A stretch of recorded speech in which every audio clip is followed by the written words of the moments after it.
আর এবার অত্যন্ত গুরুত্বপূর্ণ একটি খবরের দিকে নজর রাখবো। মাসিক ভাতা বৃদ্ধি এই দাবিতে দীর্ঘদিন থেকে আমরা দেখেছি আশা কর্মীদের সেই লড়াই, সেই আন্দোলন। আর এবার আন্দোলনকে যেন বাধা দিচ্ছে পুলিশ, এমনই অভিযোগ উঠে আসছে।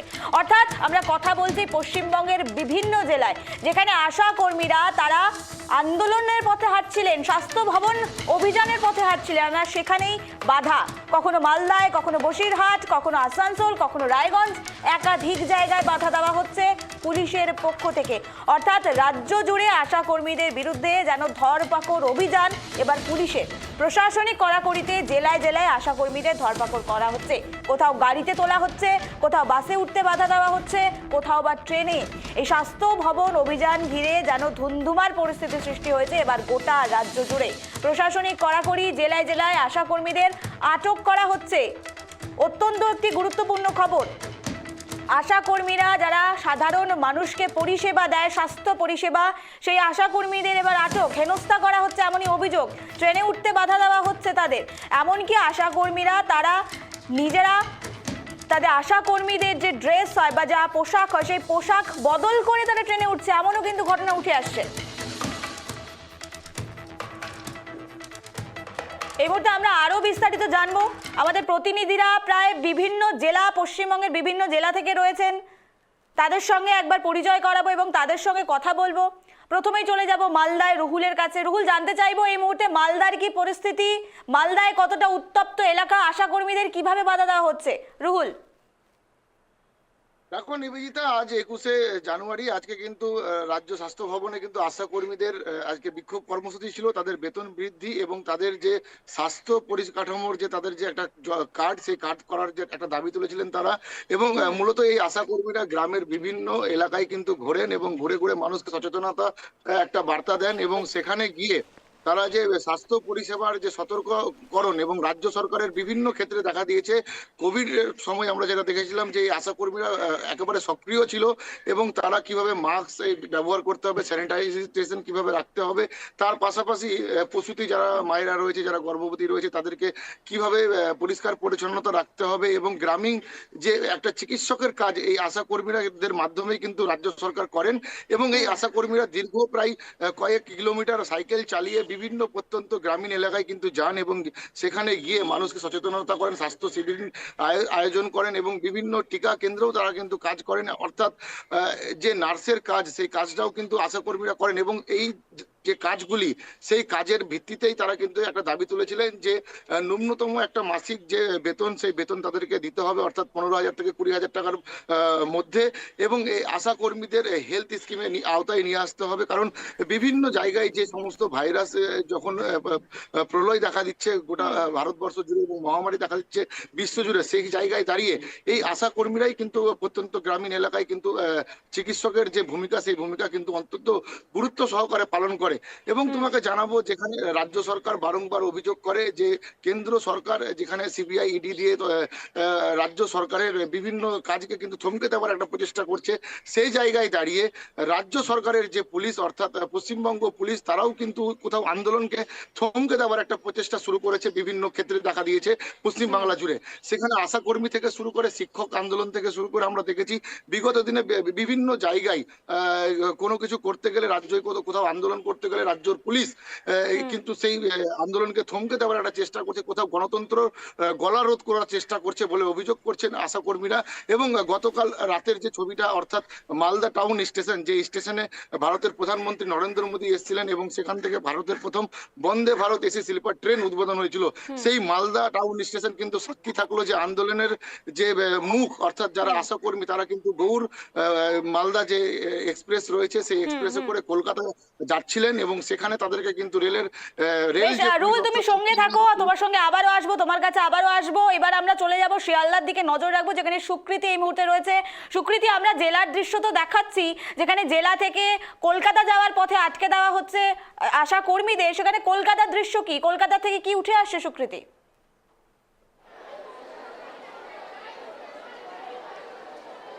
দেখো, এই মুহূর্তে শিয়ালদা স্টেশনে অবস্থান বিক্ষোভে বসে পড়েছেন আশা কর্মীরা।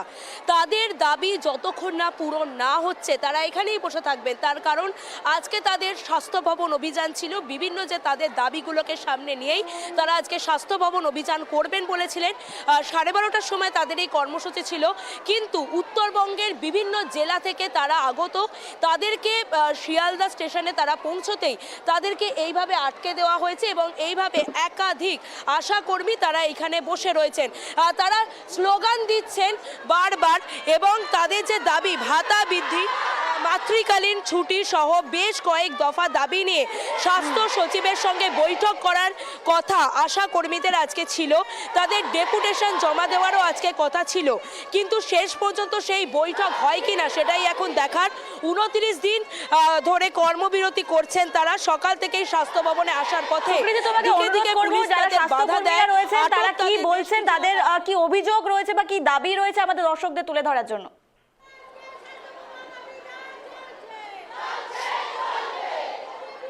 একেবারে এখানে বেশ কিছু স্বাস্থ্যকর্মী রয়েছে, তারা স্লোগান দিচ্ছেন এবং তাদেরকে জিজ্ঞাসা করব কি কি দাবি নিয়ে আজকে আপনারা স্বাস্থ্য ভবন অভিযানে ডাক দিয়েছেন। আমরা পশ্চিমবঙ্গ আশাকর্মী ইউনিয়ন এবং পৌর স্বাস্থ্য কন্ট্রাকচুয়াল ইউনিয়ন আমরা যৌথভাবে গত 23শে ডিসেম্বর থেকে আমাদের লাগাতার কর্মবিরতি চলছে। গত 7ই জানুয়ারি আমাদের স্বাস্থ্য ভবন অভিযান ছিল, সেখানে কর্তৃপক্ষরা আমাদের বৈঠকে বসবেন বলে আজকে আমাদের 21 তারিখ আজকে আমাদের ডেকেছেন কিছু সুরাহা করার জন্য। বৈঠক হওয়ার আগেই তো বিভিন্ন জায়গায় আমাদের মানে আমরা নর্থ বেঙ্গল থেকে এসেছি, তো অনেককে গাড়ি থেকে নামিয়ে দেওয়া, ট্রেন থেকে নামিয়ে দেওয়া হয়েছে এবং যারা আসতে পেরেছি শিয়ালদা স্টেশনে তাদেরকে আটকে রেখেছে এবং আরও অন্য জায়গায় আমাদের আটকে রেখেছে। কিন্তু আমরা ছাড়ার পাত্র নই। পুলিশের কাজ করবে, সরকারের কাজ করবে, আমাদের কাজ আমরা করব। আমরা যেভাবেই হোক স্বাস্থ্য ভবনে অভিযান আমরা করবই। আমাদের দাবি আমরা আদায় না করা পর্যন্ত বাড়ি ফিরবো না এবং আমরা কাঁথা কম্বল নিয়ে এসেছি, আমরা বাড়ির থেকে সংকল্প করে এসেছি, যতক্ষণ পর্যন্ত না আমাদের দাবি আদায় হয় আমাদের আন্দোলন চলবে। আর যদি এখানেও পুলিশ আটকে দেয় কি করবেন? ইতিমধ্যে তো ইতিমধ্যে আটকে দিয়েছে আমরা যদি আমাদের দাবি আদায় না হয় আমরা এখানেই থেকে যাব, যত দিন থাকতে হয় থাকবো, কিন্তু তবু আমাদের দাবি আমরা আদায় করে ছাড়বো। এই মুহূর্তে এখানে তো পুলিশ আপনাদের আটকে দিয়েছে, প্রচুর র্যাব রয়েছে, আরপিএফ কর্মী রয়েছে, কি বলবেন? কি কারণে আটকে দিল সেটা বুঝতে পারছি না। আমাদের দাবিগুলো পূরণ না হওয়া পর্যন্ত তো আমরা এখানেই থাকতে যাচ্ছি, আমরা বসে পড়বো এখানেই। আর স্বাস্থ্য ভবন যে যেতে দিল না তার আমরা প্রশাসনের কাছে জবাব চাই। দেখাচ্ছি এখানে 5250 টাকা দেওয়া হয় মাসিক, এই 5250 টাকায় কারো সংসার চলছে না এবং সরকার ঘোষণা করেছিল কর্মরত অবস্থায় কোনো আশাকর্মীর মৃত্যু হলে তার পরিবারকে 5 লক্ষ টাকা দেওয়া হবে, কিন্তু এখনো পর্যন্ত তার অর্ডার দিচ্ছে না। আমাদের খেলায় মেলায় বিভিন্ন জায়গায় বিনা পয়সার ডিউটি দেওয়া হয়, আমরা সেখানে ডিউটি করে কোনো সম্মান পাই না, টাকা তো পাই না। আর আমাদের স্বাস্থ্য সচিবের সঙ্গে আজকে বৈঠক করেই আপনারা যাবেন? হ্যাঁ, বৈঠক করেই যাব আমরা, মানে যেভাবেই হোক স্বাস্থ্য ভবন আমরা পৌঁছাবই। বেশ, সুকৃতি তুমি সঙ্গে থাকো। আমরা এবার চলে যাব সিরাজুলের কাছে, বসিরহাটে। সিরাজুলের কাছে জানতে চাইবো, সিরাজুল, যেমনটা কলকাতার দৃশ্য, আশাকর্মীরা বলছেন যে খেলা মেলা বিভিন্ন সময় আমাদের নিয়ে যাওয়া হচ্ছে, কিন্তু মাসিক বেতন খুবই কম। কি বলবে সিরাজুল, এই মুহূর্তে বসিরহাটের কি পরিস্থিতি? হ্যাঁ, একদমই। দেখো নিবেদিতা, যেটা তোমাকে জানিয়ে রাখবো, বসিরহাটের সকাল থেকে যে আশা কর্মীদের আজকে 21শে জানুয়ারি আশা কর্মীদের একটা স্বাস্থ্য ভবনে তাদের একটা যাওয়ার কথা ছিল, অর্থাৎ যে একাধিকভাবে তারা কিন্তু বিভিন্ন সময় বিভিন্ন দিকে বসিরহাট মহকুমা জুড়ে বিভিন্ন জায়গা থেকে তারা একাধিক বিক্ষোভ দাবি তুলেছিল। তাদের একদিকে তাদের মাইনে বৃদ্ধি করতে হবে এবং একাধিক দাবি দাবা তুলে সেই শুনানি পর্বে তাদেরকে ডাকা হয়েছিল আজকে স্বাস্থ্য ভবনে। তারা কিন্তু যাওয়ার উদ্দেশ্যে রওনা এবং যে হিঙ্গলগঞ্জে যে জায়গায় দেখা যাচ্ছে বসিরহাটের হিঙ্গলগঞ্জে, সেখানে চৈতালি সর্দার একজন স্বাস্থ্যকর্মী তিনি যখন বাড়ি থেকে বার হন রাস্তায় আসেন, তখন সেই হিঙ্গলগঞ্জ থানার পুলিশ তাকে প্রথমে আটক করে তাকে থানায় নিয়ে যায় এবং থানায় নিয়ে আটকে রাখে। তারপরে কিন্তু যে সমস্ত আশাকর্মীর যাদের আসার কথা ছিল এবং বাস তারা কিন্তু রিজার্ভ করে তারা কিন্তু কলকাতার উদ্দেশ্যে রওনা দেবে বলে এমনটাই জানা যাচ্ছে। এবং সেই যে আশাকর্মী জানতে পারে যে তাদের যে একজন আশাকর্মী চৈতালি সর্দারকে আটক করা হয়েছে হিঙ্গলগঞ্জ থানায়, তখন কিন্তু সেই সমস্ত আশাকর্মীরা সিঙ্গলগঞ্জ থানার সামনে গিয়ে তারা কিন্তু বিক্ষোভ দেখায় এবং কিন্তু তারা কিন্তু থানার সামনে রীতিমতো বসে কিন্তু বিক্ষোভ দেখায়। তাদের একটাই দাবি, আমাদের আজকে যাওয়ার কথা ছিল, আমাদেরকে আটকে দেওয়া হচ্ছে প্রশাসনের পক্ষ থেকে। কি কারণে আটকানো হচ্ছে তারা কিন্তু এখনো নির্দিষ্ট কোনো তারা কিন্তু সদুত্তর পায়নি প্রশাসনের পক্ষ থেকে। কি কারণে তাদের আটকে দেওয়া হচ্ছে, তারা কিন্তু আজকে একাধিক তারা যে স্বাস্থ্যকেন্দ্রে যাওয়ার কথা ছিল এবং তাদেরকে একাধিক যে কর্মসূচি ছিল বা তাদের কিছু জানার ছিল কিভাবে তারা কাজ করবে। দেখো এই যে আশাকর্মী তারা কিন্তু বসিরহাট মহকুমা জুড়ে বিভিন্ন জায়গায় বিভিন্ন সময় মানুষের পাশে সুযোগ সুবিধা এবং মানুষের পাশে দাঁড়িয়ে থেকে তারা কিন্তু মানুষের পাশে দাঁড়িয়ে তারা কিন্তু একাধিক কাজকর্ম করে আসছে দীর্ঘদিন ধরে। তারা কিন্তু পরিষেবামূলক কাজ কিন্তু বহুদিন ধরে করে আসছে। বেশ, ধন্যবাদ সিরাজুল আমাদের সঙ্গে থাকার জন্য। আমরা এবার চলে যাব আসানসোলের শ্যামের কাছে। শ্যাম, জানতে চাইবো, যেমনটা সিরাজুল বললো, যেমনটা রুহুল বললো, একের পর এক জেলায় যারা আশা কর্মী তাদেরকে আটকে দেওয়া হচ্ছে, তোমার জেলার কি পরিস্থিতি? সকালেই যখন এরা বেরোয় ঘর থেকে তখনই রেল স্টেশনে যায় বা বাসে করে যায়। যে ইতিমধ্যে খবর পাওয়া যাচ্ছে যে আশাকর্মী যে আসানসোল থেকে রওনা দিয়েছিল হুগলির পথে যে 4 চাকায় বা বাসে করে, তাদেরকে পুলিশ আটকে দেওয়া হয়েছে। তারপরে যখন একটা জানতে পারা গেছে যে আসানসোল থেকে যে আরো যে গাড়িগুলো যাচ্ছে তাদেরকে যেখানে বিভিন্ন জায়গায় পুলিশ, রাজ্য সরকারের পুলিশ আটকে দেওয়া হচ্ছে, রাজ্যের পুলিশ আটকে দেওয়া হচ্ছে। অভিযোগ যে উপর থেকে চাপ এসছে, সেই কারণে আমরা আটকে দেওয়া হচ্ছে। যেমন মূলত 8 দফা দাবিতেই এরা কলকাতায় স্বাস্থ্য ভবনে অবস্থান বিক্ষোভ বা ধর্ণা দেওয়ার আজকে একটা কথা ছিল। 21 তারিখের পর আজকে একটা কথা ছিল, 17 তারিখ পর আজকে একটা 21 তারিখের কথা ছিল।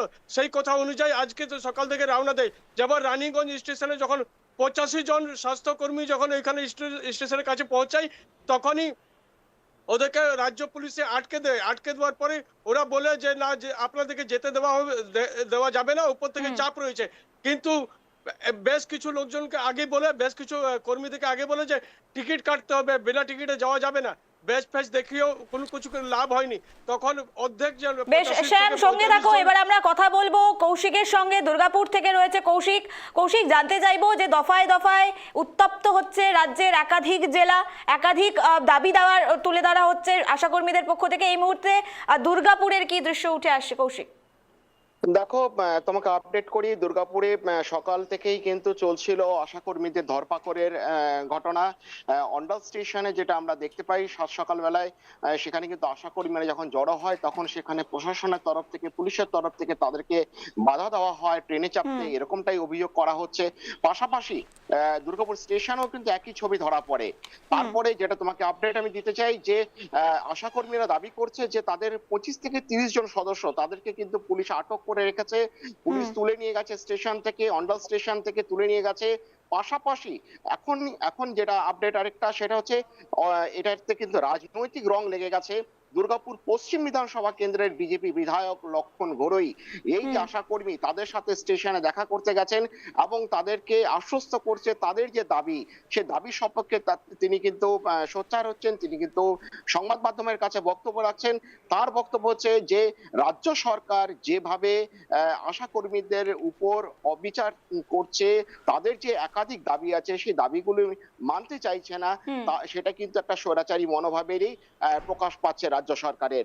পুরো ঘটনাকে কেন্দ্র করে এখনো পর্যন্ত কিন্তু বেশ উত্তপ্ত আছে। আশাকর্মীরা চাইছে স্বাস্থ্য ভবন কলকাতা পর্যন্ত তারা পৌঁছাবে কি করে। অপরদিকে প্রশাসনের তরফ থেকে তৎপরতা দেখানো হচ্ছে আশাকর্মীরা যেন কলকাতা অভিমুখী না হতে পারে। এখন যে আরেকটা আপডেট তোমাকে আরেকটা দিয়ে রাখি, সেটা হচ্ছে যে দুর্গাপুরের সিটি সেন্টার যে প্রাণকেন্দ্র দুর্গাপুরের, সেখানে থেকে যে দূরপাল্লার বাস যায়, যেখানে কলকাতা অভিমুখী যে দক্ষিণবঙ্গ রাষ্ট্র পরিবহনের যে বাস, সে বাসে করে যারা ওখানেও চেকিং শুরু হয়েছে, যেন কোনো আশাকর্মী কলকাতা অভিমুখে যেন সরকারি বাস ধরে না যেতে পারে। পুরো বিষয়টি নিয়ে কিন্তু যত সময় এগোচ্ছে তত কিন্তু আরো সরগরম হচ্ছে দুর্গাপুরের রাজনীতি এবং আশাকর্মীদের আন্দোলন। বেশ কৌশিক, তোমাকে ধন্যবাদ সঙ্গে থাকার জন্য। আমরা কথা বলছিলাম সিরাজুলের সঙ্গে বসিরহাট থেকে, শ্যাম আসানসোল, কৌশিক দুর্গাপুর এবং রুহুল মালদা থেকে। প্রত্যেককেই ধন্যবাদ। রাজ্যে জুড়ে আশাকর্মীদের বিরুদ্ধে যেন ধরপাকড় অভিযান, আন্দোলনের মাঝেই জেলায় জেলায় আশাকর্মীদের ধরপাকড় দেখাচ্ছি সেই দৃশ্য। একদিকে মালদা, রায়গঞ্জ, বসিরহাট, দুর্গাপুর, আসানসোল এবং কলকাতা স্বাস্থ্য ভবন, যেখানে যাওয়ার পথে অর্থাৎ স্বাস্থ্য ভবন যাওয়ার পথে অভিযানের পথে জেলায় জেলায় বাধা দেওয়া হচ্ছে আশা কর্মীদের। আর এ নিয়েই যেন আশা কর্মীরা আরও বেশি ক্ষুব্ধ। তারা বলছেন যেভাবেই হোক না কেন স্বাস্থ্য ভবন অভিযান আমরা করবই। আজ বেলা 12:30 স্বাস্থ্য ভবন অভিযানের কথা রয়েছে। আগামীতে ঠিক কি আপডেট উঠে আসছে অবশ্যই আমরা নজর রাখবো।